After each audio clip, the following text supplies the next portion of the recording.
For more on this development in Rivers State and also the new coalition, I'm joined by Taiwo Olapade. He is a political analyst and publisher.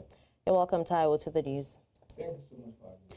All right, let's have your reaction, to the approval of the state of emergency in Rivers State by both the Green and Red chambers, especially in the Green chamber, where the issue of quorum generated a little bit of tension. Right. Thank you very much.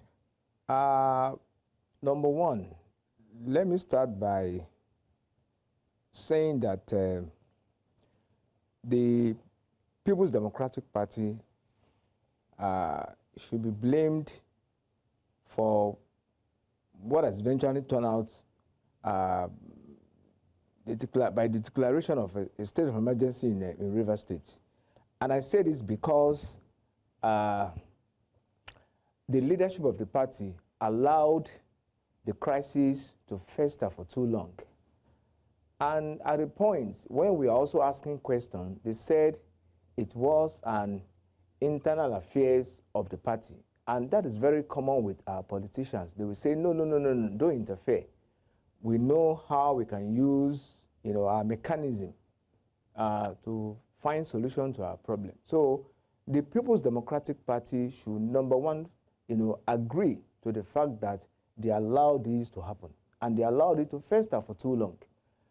The crisis between Governor Fubara and former governor of the state, Nyesom Wike, should have been resolved amicably for a very long time. But all of them, taking sides and looking the other way around. And that's what has led us to where we are today. And going back to your question, number one, there is also a lacuna in our constitution. I'm not a lawyer, but I've also listened to arguments of lawyers, say Mr. Femi Falana, Libros Oshoma, Mr. GT Ogunye, all of them, they are in unison saying that what the president did was wrong, that the president does not have the capacity per se to remove elected representatives of the people, be it the governor, the deputy, and also members of Rivers State House of Assembly. And the lacuna that I've also identified in that section 305 of our Constitution, 1999, as amended, is stated categorically that the president has the power, right, to declare a state of emergency, but it's left it open-ended, they call it. It was also not explicit that when that declaration is made, then what comes next? There was no, we can argue it. The only thing that section says is that the president, when there are crises and the likes, the president has the power to declare a state of emergency. We can still come back to how that can also be declared, whether what the president has done in this regard followed the due process in that declaration. But the major concern now is suspending the elected representatives of the people. Coming back what we saw yesterday at National Assembly, of course, many Nigerians were so dissatisfied with the way it turned out yesterday at National Assembly, particularly the House of Reps, like you just also rightly pointed out, because in a matter of this nature, matter of national importance, there is nothing stopping the legislative house, be it the Senate or House of Rep, for us to know if indeed they are in support of that declaration.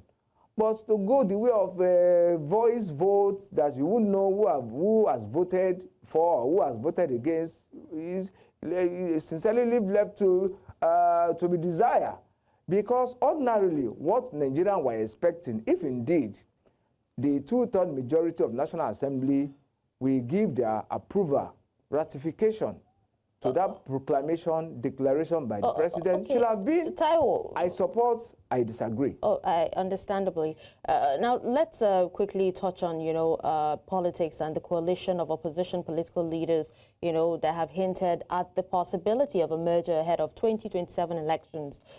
Do you see this, as a reality, given the level of divergence, political views, held by some of the names involved in the coalition? Well, sincerely, we saw some heavyweights when it comes to politics coming together to form this coalition. Fine. Sincerely, our constitutional democracy really deserve to have a viral opposition, a very strong opposition, so that they can keep those in government, they can serve as watchword, keep them on their toes. Fine. I sincerely agree. And if you also look at the way former presidents, the immediate past president, Muhammadu Buhari, came into power, it was because of the merger of some political parties, EMPP, CPC, ACN, and the likes.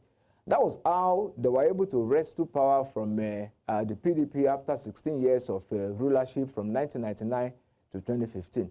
But the question I need to ask is, we saw what happened in 2019. Atiku was the presidential candidate of the PDP. Peter Obi was his running mate. Had it been they allowed the same, whether Atiku was president, Obi was vice, or Obi was president, Atiku was vice, in 2023, I say it, President Bola Tinubu would have been defeated. All right. He would have been defeated. So what they are doing now is what they're supposed to have done in 2003. But they say it's never too late, and it's better to be late than never. But let's keep watching and see how long this coming together relationship will last before the 2027 presidential election. Indeed. Well, thank you so much, Taiwo, for your time and for speaking on this.